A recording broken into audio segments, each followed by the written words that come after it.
غسل جنابت کا طریقہ۔ حضرت میمونہ رضی اللہ عنہا بیان کرتی ہیں کہ رسول اللہ صلی اللہ علیہ وسلم نے غسل کا ارادہ فرمایا تو سب سے پہلے دونوں ہاتھ دھوئے۔ یہ غسل جنابت یعنی ناپاک جب انسان ہو جائے تو اس کے بعد پاک ہونے کے لیے جو غسل کرنا ہے اس کا طریقہ۔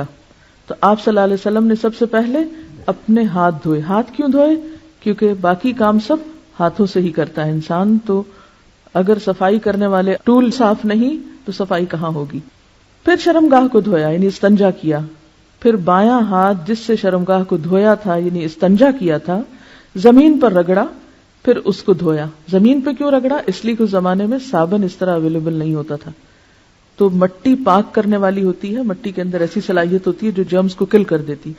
تو اگر آج آپ کے پاس صابن ہے تو اس کے لیے ضروری نہیں کہ آپ مٹی پر ہی ہاتھ رکھ دیں کہ اب آپ پریشان ہو کہ ہمارے واش روم میں تو ٹائلز لگی ہوئی ہیں اور مٹی نہیں ہے تو کیا ہمارا غسل نہیں ہوگا، تو اس کا آلٹرنیٹ آپ استعمال کر سکتے ہیں۔ پھر کلی کی اور ناک میں پانی ڈالا، پھر چہرہ دھویا، پھر کوہنیوں تک ہاتھ دھوئے، پھر سر پہ پانی ڈالا اور بالوں کی جڑوں تک پانی پہنچایا۔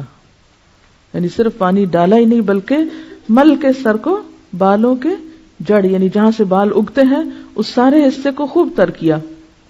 3 بار سر پر پانی ڈالا، پھر تمام بدن پر پانی ڈالا، یعنی پہلے سر پہ 3 بار ڈال کے اس کو سارا دھو ڈالا، پھر پورے جسم پر پانی ڈالا، پھر جہاں آپ نے غسل کیا تھا اس جگہ سے ہٹ کر پاؤں دھوئے۔ تو اس کا مطلب ہے کہ باقی وضو آپ نے شروع میں کر لیا اور پاؤں دھونے کا عمل بالکل آخر میں کیا۔ حافظ ابن حجر رحمۃ اللہ علیہ فرماتے ہیں کسی حدیث میں غسل جنابت کا وضو کرتے وقت سر کے مسے کا ذکر نہیں۔ کیوں؟ اس لیے کہ سر دھو جو لیا جاتا ہے۔ حضرت عائشہ رضی اللہ عنہا اور حضرت عبداللہ بن عمر رسول اللہ صلی اللہ علیہ وسلم کے غسل جنابت میں وضو کا ذکر کرتے ہوئے فرماتے ہیں کہ آپ نے سر کا مسا نہیں کیا بلکہ اس پر پانی ڈالا۔ امام نسائی نے اس حدیث پر یہ باب باندھا ہے جنابت کے وضو میں سر کے مسا کو ترک کرنا۔ امام ابو داؤد فرماتے ہیں میں نے امام احمد سے سوال کیا کہ جنبی جب غسل سے قبل وضو کرے تو کیا سر کا مسا بھی کرے؟ جنبی یعنی جس کو حالت جنابت لاحق ہوئی ہے، ناپاک ہے، جب غسل سے قبل وضو کرے تو کیا سر کا بھی مسا کرے؟ آپ نے فرمایا وہ مسا کس لیے کرے جبکہ وہ اپنے سر پر پانی ڈالے گا۔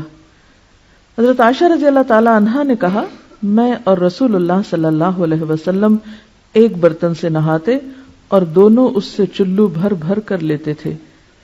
یعنی آج کے دور میں تو آپ کے پاس مگ ہیں اور بہت سی سہولتیں ہیں، تو اس دور میں چلو سے پانی لے کر اپنے اوپر ڈال لیتے تھے۔ اس سے کیا پتہ چلتا ہے کہ اللہ نے انسان کو عقل دی ہے، انسان تدبیر کرے۔ اب آپ کو مثلا نہانے کی ضرورت ہے، آپ واش روم میں گئے ہیں، کہیں مسافر ہیں، وہاں صرف پانی کی بالٹی تو ہے لیکن پانی نکالنے والی کوئی چیز نہیں، تو آپ روتے ہوئے باہر آ جائیں کہ میں تو آج غسل ہی نہیں کر سکتی کیونکہ مگا ہی نہیں ہے۔ تو نہیں، آپ صلی اللہ علیہ وسلم کا طریقہ دیکھیے کہ چلو بھر کے ایک ہاتھ سے یا لب بھر کے 2 ہاتھوں سے ڈال کے غسل کر لیتے۔ غسل پردے میں کرنا چاہیے۔ سبحانک اللہم و بحمدک نشہد ان لا الہ الا انت نستغفرک و نتوب الیک۔